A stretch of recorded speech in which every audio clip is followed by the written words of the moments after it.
We're going to talk about practical solar energy independence. My name is Morton and I am the health educator at Klondike Mountain Health Retreat up in Republic. We have a booth right out here, and we have things for sale out there. You won't want to miss it. I've had some health topics that I've been talking about as well, because that's what we do. And just to clarify, I'm not an electrician or an electrical engineer, nor am I a professional solar installer.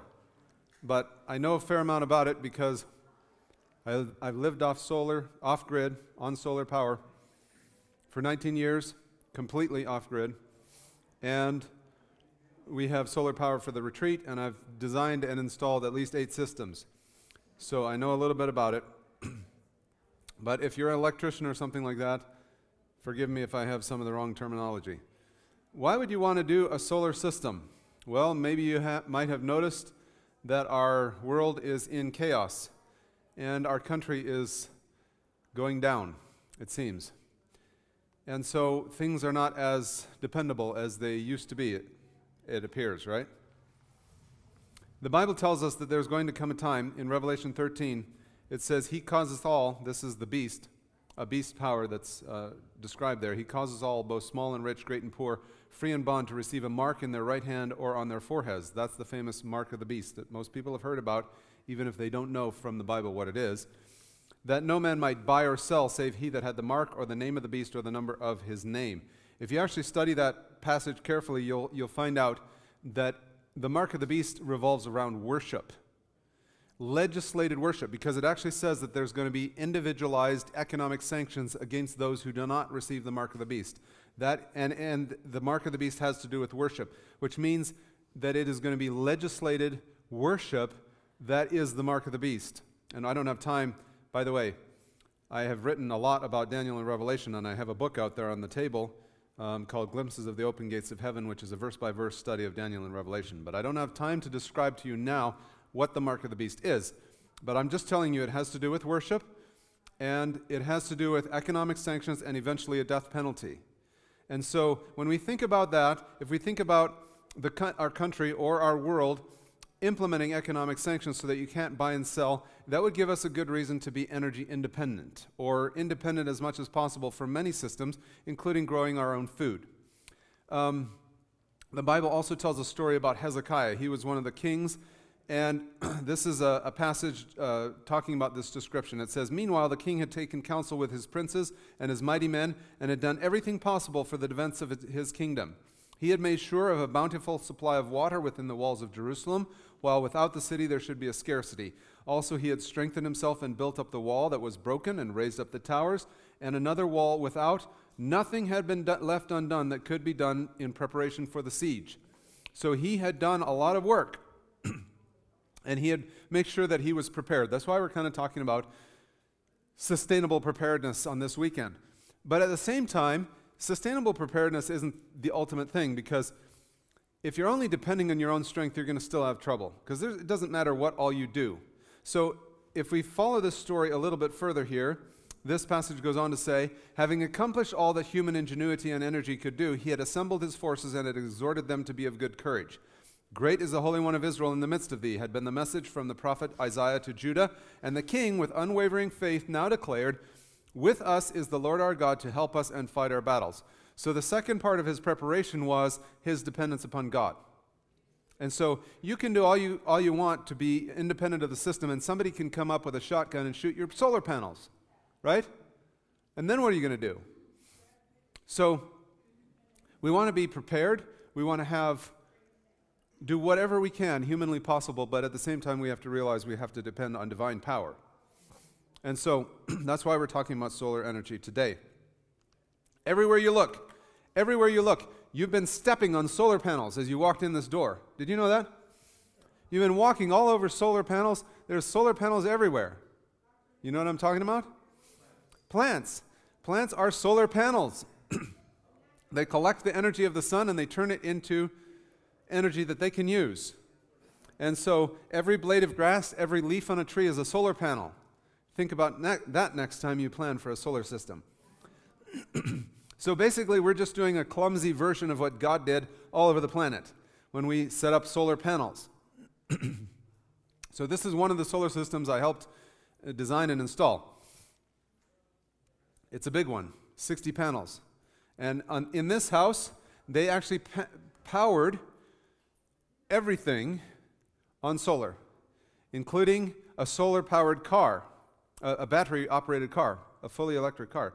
And if you know anything about electric cars, you'll know they take a lot of power, okay, if you're trying to run on a solar system. This system also ran a geothermal heat pump system, which heated the whole house. So that's enough to do a lot. You don't have to build a system that big in order to have a good functioning system, but it's an example. Geothermal is a system that's taking the heat from the ground and turning it into heat or energy for your house. And there's many different ways of doing it. You can do it from water. You can run water from one well to another well, or you can run loops in the ground. There's closed loop systems, open loop systems. There's lots of different geothermal things, but I can't spend too much time on that. But basically, it is a way of getting heat that can be very useful. When we talk about solar, we're talking about DC and AC currents because solar panels make DC current, all right? And normally your plug has AC current. So a DC current is like the current in a battery. You have a positive side and a negative side, and the current flows from one way to the other. You don't normally get shocked from DC current. You do not want to arc across a heavy-duty DC current with a metal piece, though. It'll vaporize the metal and cause some explosions. Not on a little battery like that, but on a solar battery. But your plugs have AC current in them, which is alternating current. So there's no positive or minus on alternating current because it's alternating back and forth between the two poles. All right? Almost everything in your house runs off AC current. Oh, that's a typo there. It's not meant to be AV. It's supposed to be AC. All right, let me change that. So let's talk about solar hardware. We start with the panels. That's the obvious part, solar panels. Then we have the solar charge controllers. The charge controllers is what takes the current from the panels and sends it to the battery and regulates how much power goes into the battery. You don't want to overcharge your battery or you'll kill it. And so the charge controller will back off the charge and just waste the power if your battery is full and there's nothing for it to be used for. And so that's an important part of the system. There's different kinds of charge controllers. The pulse width modulation type, those are cheap. The more efficient ones are the MPPT or maximum power point tracking. They're more efficient, especially for colder climates. This is not too much of an issue anymore because any reputable solar system company now is going to have an MPPT controller. It's pretty well standard. Back a few years, you had to choose, but I haven't seen a pulse width modulation one for a long time. Then you have your batteries, which is where the solar power is going to be stored from the panels via the charge controller. It gets stored in the battery. And there's different types of batteries. The traditional ones that have been used for a long time are lead-acid batteries. Flooded lead-acid are the type with a lid that you put water in. Valve-regulated are sealed batteries, and they're regulated by valves, the movement of the water inside. Then there's gelled electrolyte, which make it so that they're not as much of a mess if they break, or they are more resistant to freezing.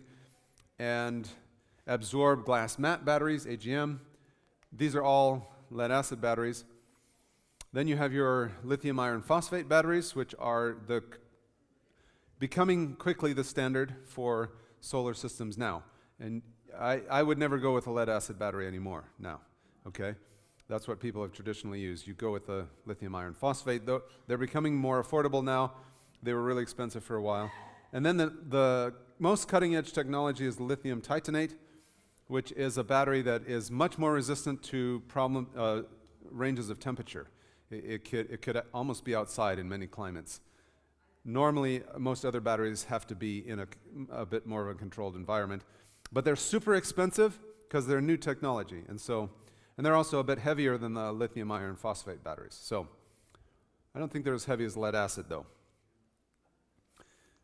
All right, then the next thing is you've got to take your direct current. Everything has been direct current so far, right? Direct current from the solar panels into the charge controller, into the battery. Battery's direct current out of the battery. And now you want to bring it into your house and turn it into alternating current. That's where the inverter comes in. An inverter makes alternating current out of direct current. And the old ones used to be square inverters, so they just kind of approximated a sine wave curve by doing a square curve, and those were not very good. Then they started doing 6-step ones, which would have a better approximation of the sine wave curve by doing these steps. And now they have, that's called a modified sine wave, or now they have a true sine wave, which is usually accomplished by a diode pump, and that makes a more of a clean sine wave. If you're just running lights or heating elements or things like that, it doesn't matter. If you're running a more sensitive electronic equipment, you have to have a sine wave. Audio equipment, video equipment, computer stuff, laser printers, they don't do well with some kind of a modified sine wave. This is, again, not so much of a big deal, because if you get a reputable inverter, they almost are all true sine wave now. So it used to be more of an issue in the past. So we're going to now review again the components. We're going back. Remember, our solar panels are DC. The mounts are direct current too. You know that. No, I'm just joking. The mounts are direct current into the ground. Your mount is what you put your panels on. You can put them on the ground like this, on a single pole. That's kind of expensive nowadays. You can put them on a roof. This one is a rather elaborate way of, I actually helped install this one. And this was a tracker system, which it would actually track the sun across the sky like this. It was not a 3-axis tracker, but it was just a 2-axis tracker, so the panels would start over here in the east, and then they'd go like this throughout the day, facing the west in the evening. And so don't spend any money nowadays on trackers, okay? They're just expensive. And panels are so cheap now that you may as well put the extra money into more panels, and you'll get way more benefit from the extra panels than you would get from trying to track the sun. Don't bother with trying to track the sun. Panels are cheap. Panels are the cheapest part of your solar system that you're going to buy now. In fact, they're so cheap that you're going to spend more on your mount, most likely, than you will on your panels. Metal is expensive. There's another view of that same tracker with some of the motors you can see in the back to track the sun. Right now I'm showing you components that are kind of traditional components that people would use. So if you've ever seen a solar system, these will look familiar to you. These are not the ones I'm recommending yet, okay? Because this is still a few years old technology, and I'm going to show you some better ways of doing it now. So that's the charge controller, an example. I'm not saying this is bad equipment or that this is a bad company. They still sell this, but I just think that there's easier ways to do it now. That's my opinion. That's an Outback 150 volt MPPT charge controller, 80 amps. Here's a typical battery that people might use. These are cheap batteries, Trojan. Typically people buy these when they're putting in cheap systems. I don't recommend them. They're a lead acid battery. There's much higher quality lead acid batteries available if you want to insist on going with lead acid, but I recommend the lithium ion batteries, which I'll tell you why later. So you have to have deep cycle batteries in order to do solar. This is called a deep cycle battery. Most deep cycle batteries of lead acid only go down to 50% discharge. Some of the really highest quality ones can go down to 80% discharge, which is much better, but your lithium ions are made to go to 80% discharge, which is much better than something like this, which is a 50% discharge. Are you saying lithium ion or iron? Lithium iron phosphate, yeah. Lithium ion is a little bit different. That's what they started putting in the cars originally, and that's the one that was famous for fires for a while. And we don't really see that issue with the lithium iron phosphate batteries, which we use, because some people are worried about lithium ion in the house. No, it's not a lithium ion, it's a lithium iron phosphate. All right, you want to choose your system, and you're going to choose what voltage your system is going to be, nominal voltage, meaning the voltage of your batteries. It doesn't mean everything is that voltage, it just means the batteries are this voltage. So you're going to do a 12 volt, a 24 volt, or a 48 volt system. There are other systems for other specialty applications, but these are mainly for, setting up a household. There's really only one reason to go with anything other than 48 volt, and that is if you're extremely limited on funds, okay? It's cheaper to do a 12-volt system because you use less batteries. But that's really the only reason. You want to get, in general, higher voltage. Higher voltage means lower current, okay? The higher the voltage, the lower the current. Current is what determines wire size. So the more current you're running, the bigger the wire has to be, which means the lower the voltage, the bigger the wire. So 12 volt is going to take really huge wires. That's why you have big wires for your battery terminals on your car, okay, because it's 12 volt. If you go to 48 volt, you can have smaller wires, or you can have a big wire that can go a farther distance. The longer the distance you go, the bigger the wire has to be as well because of the resistance in the wire for the distance. All right, now we're coming again. Again, this is review. We're going back over system components. This is the inverter. This is the thing that changes the DC current into AC current. Many people are familiar with these as the little ones that you get in your car, like a 500-watt inverter to plug into your cigarette lighter to make AC power from your cigarette lighter, and you can charge your computer. Now, usually that's 500 watts, so you're not going to run a toaster on that, right? Or a blender, or even a hairdryer. You know, a hairdryer is going to be 1,500 watts. You're not going to run it on that. So to run your household, you're going to need a big inverter like the one on the right. It's doing the same thing. That's a typical one. I've installed at least 6 of those. They're good inverters, but I say there's something better now on the market. So that is a Schneider Electric Connext 6,000 watt inverter.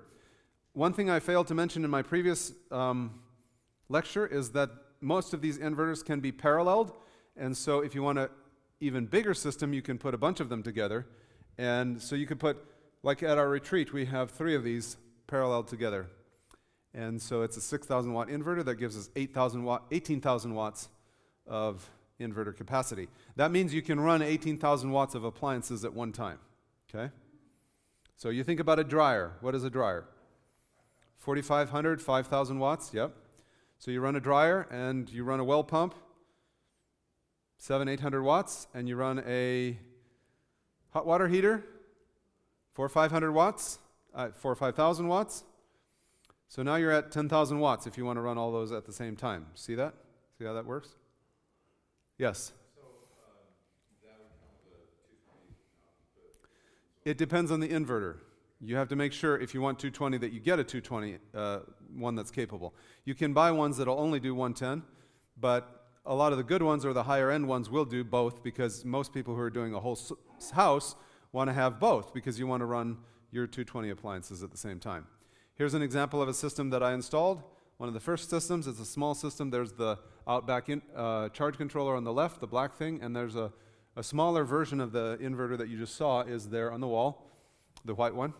Here's another system installed, again with that Schneider Electric inverter, and you see the charge controllers to the right, 2 of them, and then you see the Trojan batteries down there in the bottom.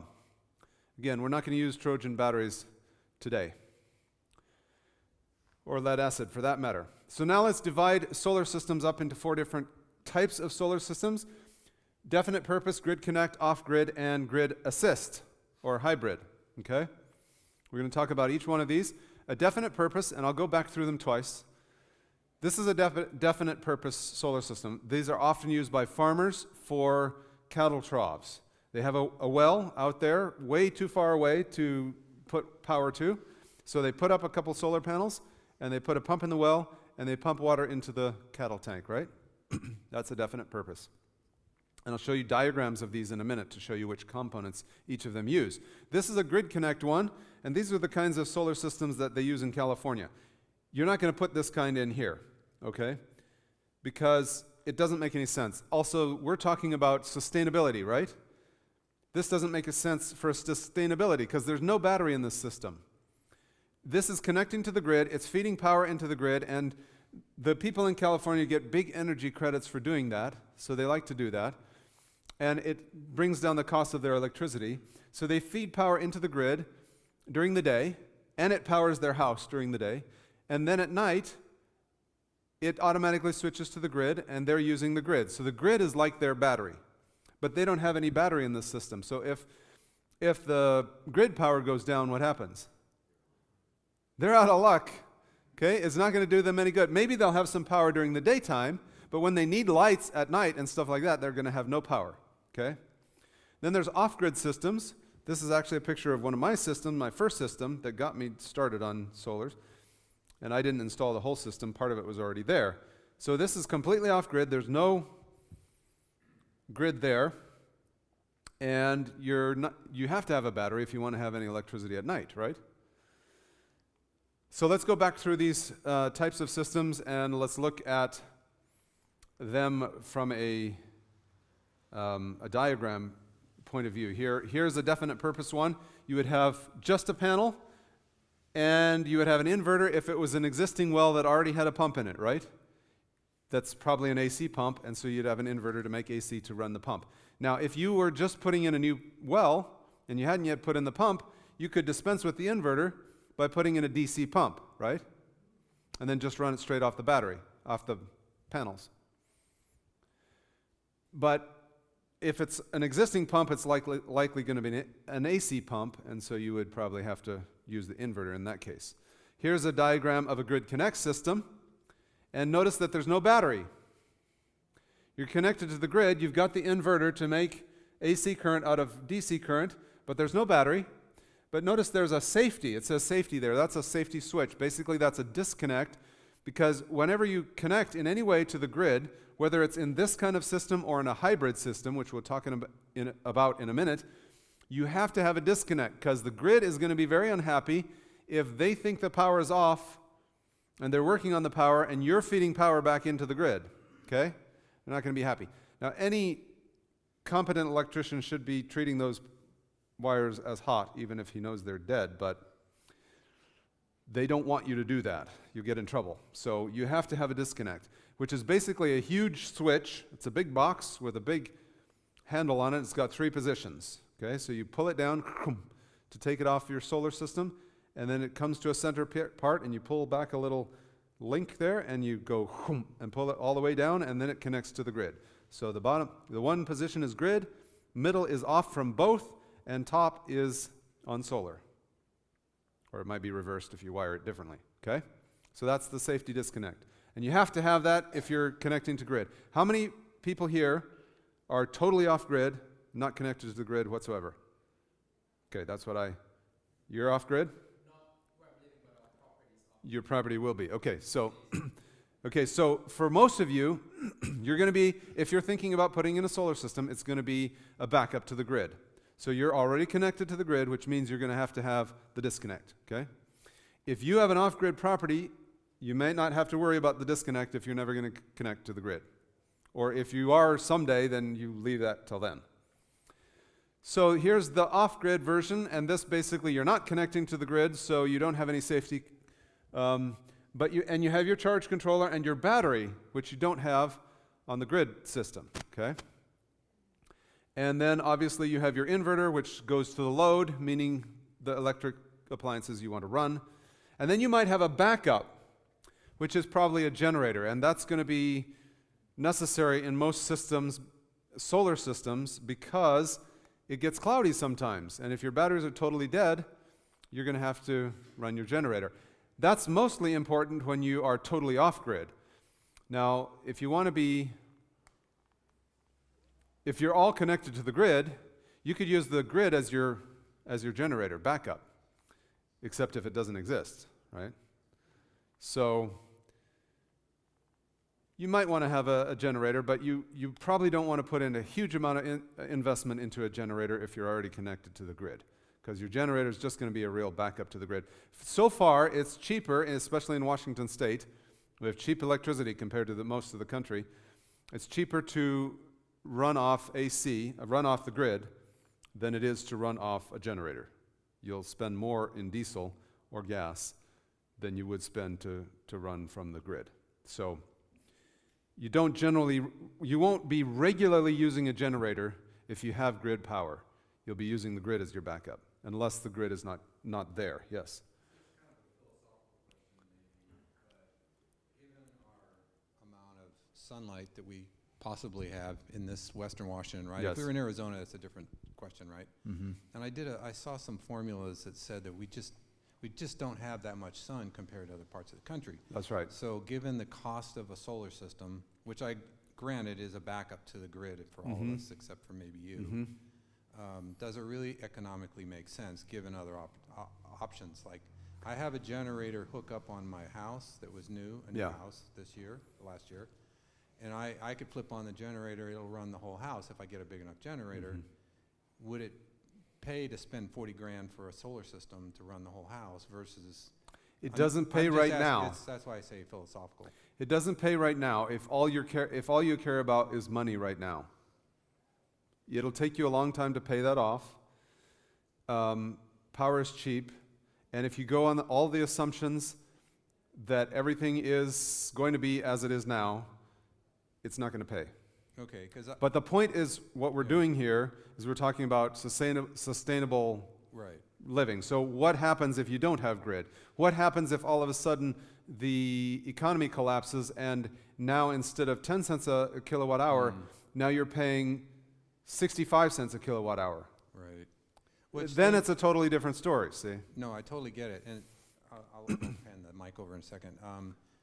But given the cost and given the source of all of our solar systems, I mean, panels come from China or wherever they come from anymore, how long would all of this last? I'll get into that more. Your panels last almost indefinitely. I mean, I suppose after 20, 30 years they might be having some issues, but I've used all kinds of panels. My father-in-law would buy the cheapest Chinese solar panels he could find, non-brand names, just whatever, and he never had a panel fail. Okay, that's cool. The solar panels are very effective. They work. As long as you don't break them, they work. Your battery is the most expensive part of the solar panels are the cheapest part of the system. Solar panels are so cheap now. When we first set up our retreat panels, it cost $5 per watt to put in our panels. That was just the panels without the mounts. Now you can buy panels for 30 and 40 cents per watt. So it's a tenth of the cost of what it used to be just 18 years ago. And so panels are cheap. So that's one way of overcoming the fact that it's cloudy here, is putting in more panels, and that's the cheap part, okay? The batteries are the most expensive part of the system, and the batteries are the thing that's also going to have the least potential life, or that have to be replaced the most often. But I'll talk about that more in a minute with specifics regarding price. Yes, go ahead.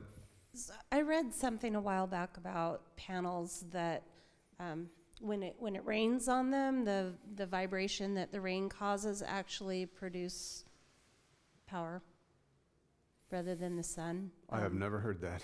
Really? No. Okay. I forget what they're called, but I was don't kind think of that's waiting. the case. Maybe that's some new technology, but I've never heard of that. It was just a year or two ago. Huh. Yeah, no, I don't know. Okay, here's a grid assist one, and this would be actually the kind that most of you would be doing. So it looks like the most complicated, but it's actually not that bad. You're doing an off-grid system that's also connecting to the grid. Now, when you're thinking about connecting to the grid, make sure that you buy an inverter that has a capability of connecting to the grid, all right? Because you can buy some inverters that are only made for off-grid, and they won't interface with the grid at all. And so this is a system you see there, the charge controller of the battery and the inverter, just like with an off-grid system. You might even have your backup, just like with an off-grid system. But then you're going to have a safety switch, like the grid assist, or the grid tie. And you're going to have your meter, of course, just like with that. You can do this without selling power to the grid. And in Washington, I don't think it's worth it to try to get set up to sell to the grid. They're a pain in the neck. At least they were. I don't know if they've changed anything recently. But we looked into it, and my father-in-law looked into it, and it was just ridiculous what all you had to go through to try to sell it to them. So all of the systems that we've done that are also connected to the grid, like that big solar system I showed you with 60 panels, that one was connected to the grid as well. We just connected to the grid with an inverter that was capable of doing that and a safety switch. And we just do our own thing. We just basically shut off the grid power. you still have to pay a minimal $20 a month for your grid power just for the privilege to be connected, even if you use nothing in Washington. But at least it's only $20 a month instead of whatever it would have been. So you are going to save money, and you're going to be running on power when everybody else is out of power when you have a storm.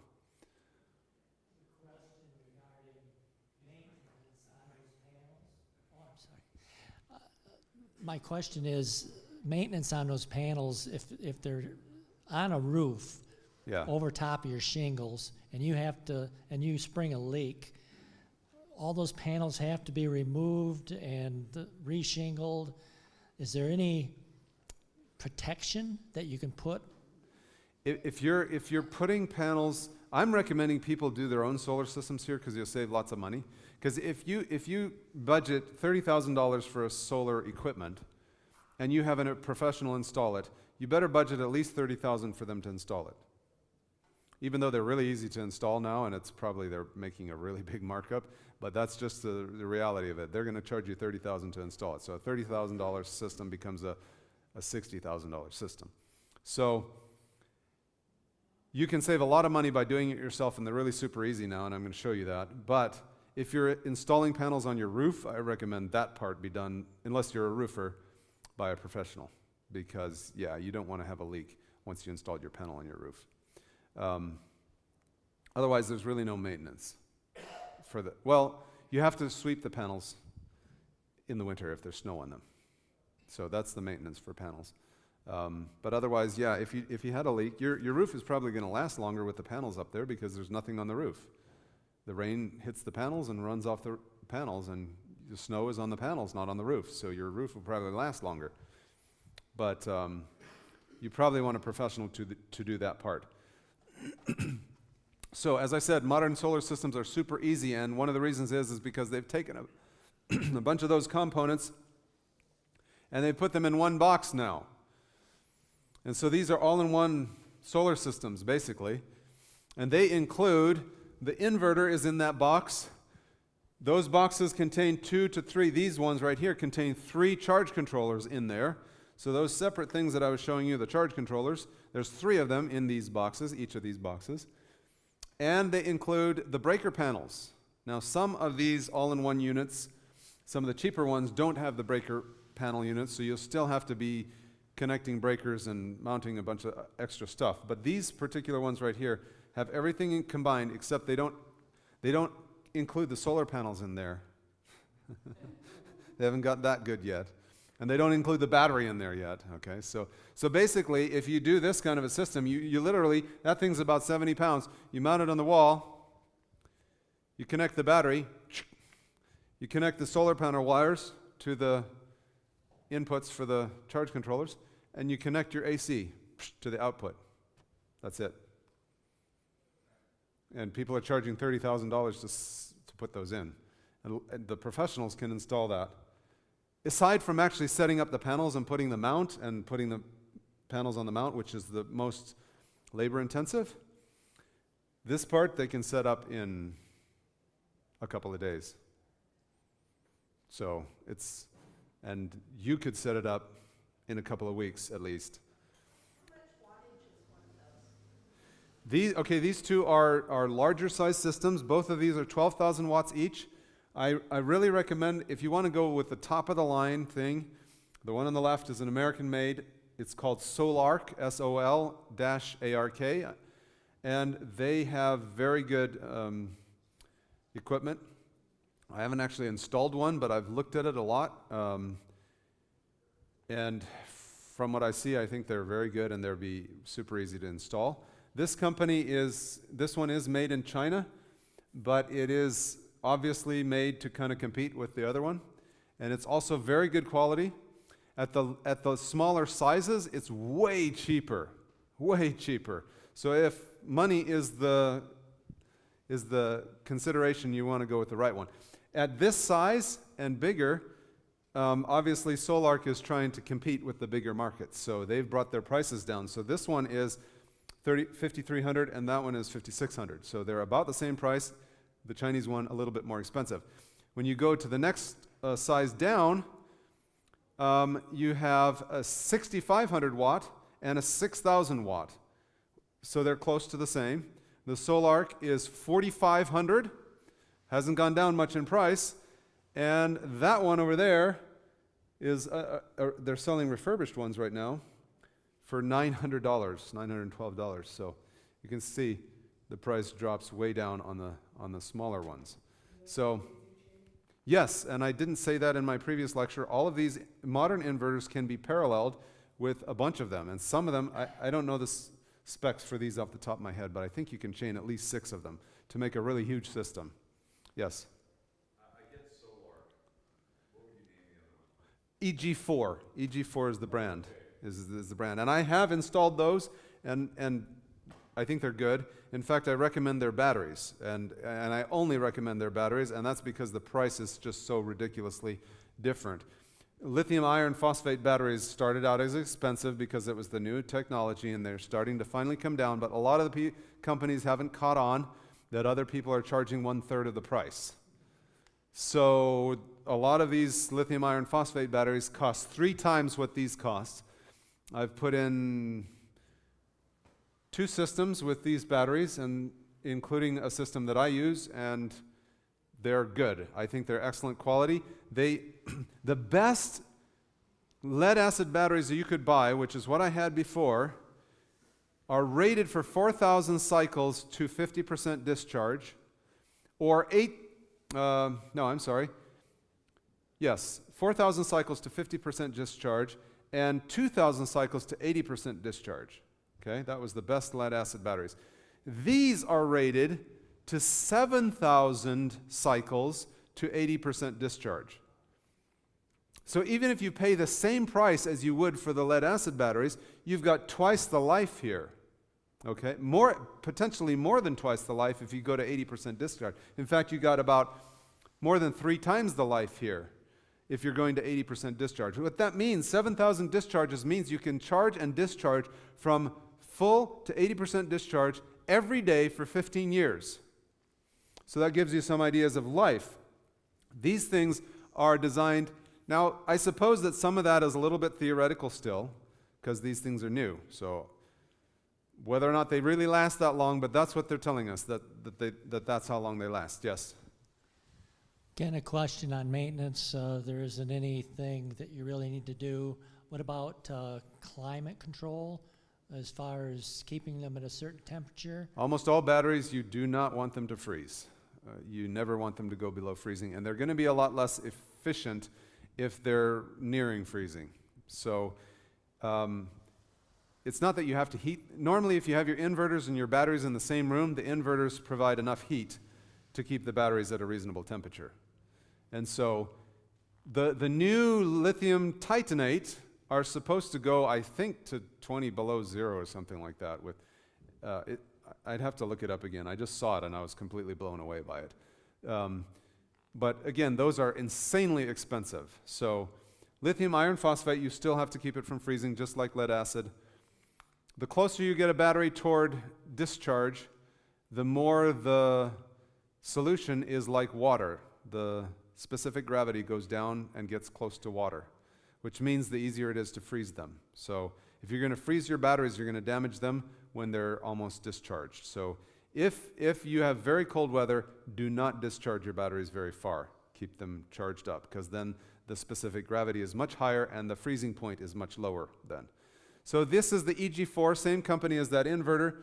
It's a life, they call it Life Power, which is a cute acronym because the Li is for lithium, the Fe is for ferrous, iron, and the PO4 is for phosphate. That's the chemical formula there, lithium iron phosphate.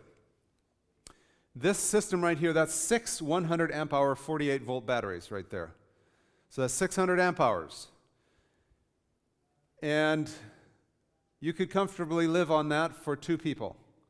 And that would probably last you about 3 days of total clouds if you're 2 people and you are using solar wisely. And we'll talk about that a little bit more in a minute, okay? If you have a big family, you might want 12 of those. But remember, your battery is going to be your most expensive part of your system. So you could buy about 30 panels for about $6,600. That's 400 watt panels. That's about 12,000 watts of solar, okay, for about $6,600. That's a pretty good size system. And you could run a family off that. We run off 7,600 watts. The more panels you get, the less you have to run your generator in the winter. But, and the better you'll do in a cloudy place like this. So 6,600 for your panels or so for a pretty good size system. Not a super huge one like that first picture I showed you, but this you would want either one or two of these banks of 6 batteries. This is 8,700. So as you can see, your batteries are the bigger cost. So they're about $1,500 a piece, and they mount into that rack mount cabinet, and you can push that thing around yourself. Each one are 100 pounds, so that's 600 pounds plus the case weight, about 700 pounds. One person can easily push that thing around on wheels. That many amp hours on lead acid is about 1,500 pounds. So now you're talking about reinforcing your floor. Okay, so that could get, unless it's a concrete floor, so that could get expensive. That's another benefit of these. You can handle them a lot easier. Yes?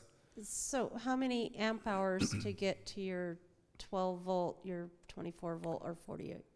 Okay, so the amp hours is the capacity for the battery.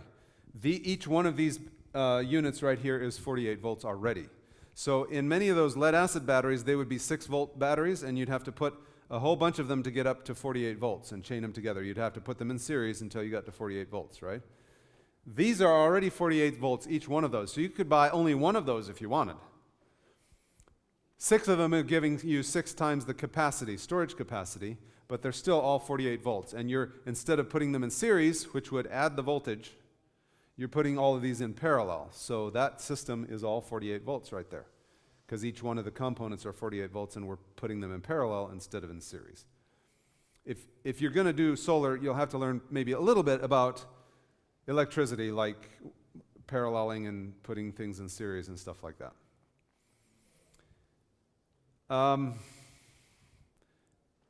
And we're going to talk here about, I did want to talk about, somebody asked a question in the previous thing which reminded me to say it, about the size of wire. One of the most complicated parts of designing a system, which isn't really that hard once you know where to find the tools online to do it, is every panel has a rating for, it has its operating voltage and it has its open circuit voltage. Open circuit voltage is where there's no draw on the panel, and it's just at dawn where there's just a little bit of light, so there's not much amperage being made, but there's some voltage there. What can happen is, especially in cold climate, when it gets very cold, the open circuit voltage can go very high, and just for a little while, and your charge controller can only accommodate a specific amount of voltage.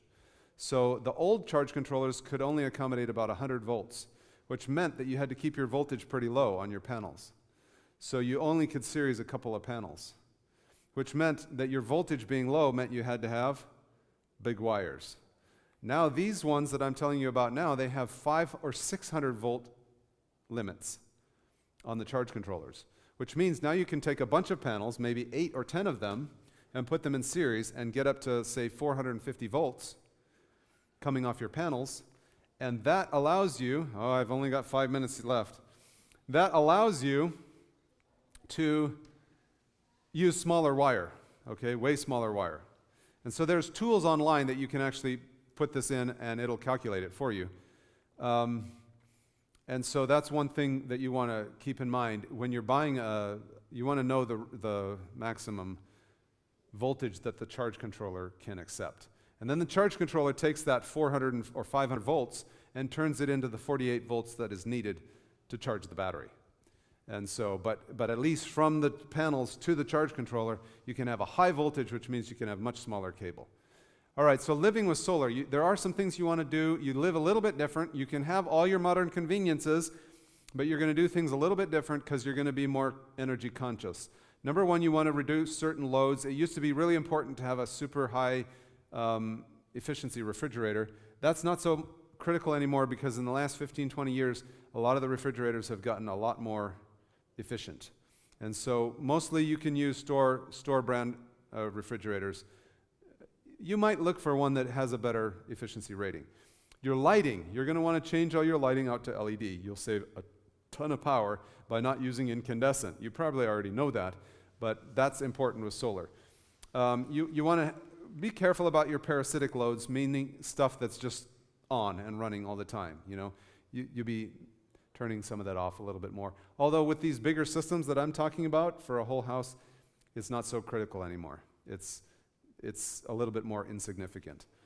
You're going to want to reduce some peak loads in some cases, meaning when certain motors start, very big motors, they can draw a huge peak in current just to get them started up, okay?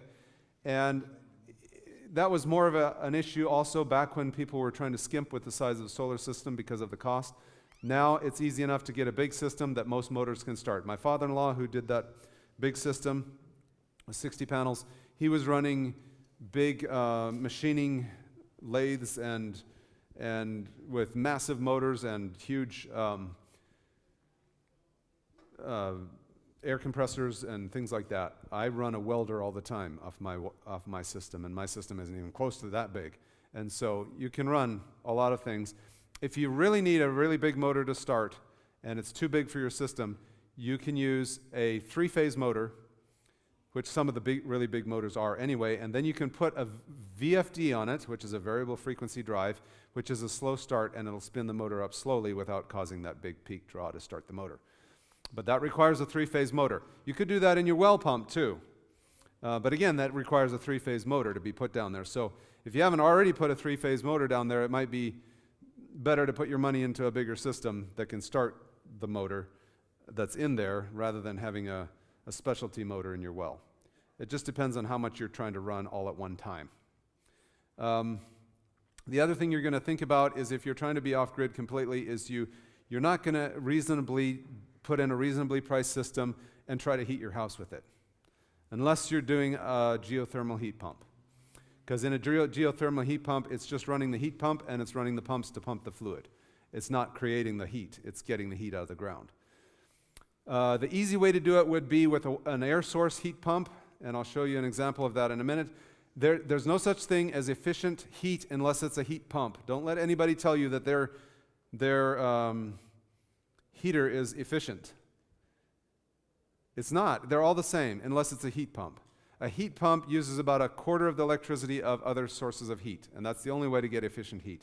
But even that is not going to run in the winter, okay, which is when you mostly need the heat. It'll run in the fall and the summer, in the fall and the spring, and you can use it, because it's a heat pump, as air conditioner in the summer, but you're not going to have probably enough power to run it all through the winter. So you're going to also think about a wood stove. And a wood stove is probably going to want to need to heat your water as well, because your water is almost 50%, unless you're running an electric car, your water is about 50% of your electric usage. It's massive, okay? So you're going to want to have, if you're going to expect to get through the winter on a solar system, you're going to want to have a wood stove, and that wood stove needs a water coil in it, which heats your water at the same time. In the summer, you use your regular hot water heater. You have it hooked up, you have your stove circulating through that hot water heater, and in the winter you shut off the breaker to the hot water heater, and you use the stove, which is heating your house anyway, to heat all the water in the hot water heater. And so here's an example of a heat pump that I use, Pioneer Mini Split. They're also very inexpensive. He's telling me it's time to quit.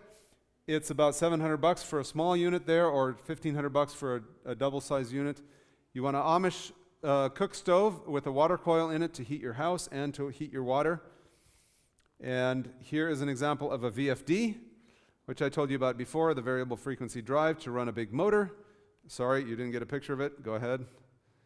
And I'm going to give you one more slide, which is the resources. Signature Solar is where you're going to get the cheapest stuff right now for the quality. That's where you can get the EG4 batteries and the EG4 inverters. If you want to go with the Solarc, you can buy that from Shop Solar Kits, and they also sell the EG4, but their prices are higher than Signature Solar. Signature Solar is a good place to get your panels, or just get them on eBay. And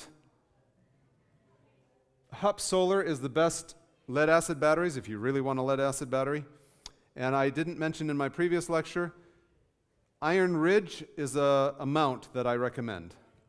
Don't buy it from the manufacturer. Use their tool on their website to figure out what you need and get the equipment list. They have a nice tool. You input all your information. It'll show you the whole design, exactly all the measurements and exactly what you need. Take that list of stuff and buy it from Platt Electric, which is a big company, and you'll save lots and lots of money. All right. So thank you for coming and have a happy... Pardon? Polycrystalline has better characteristics if part of the panels are ever going to be shaded. But it's not that big of a deal. So, and have an electrifying solar experience. I'm sorry, somebody wanted to get those websites again. But I'm wishing you an electrifying solar experience, okay?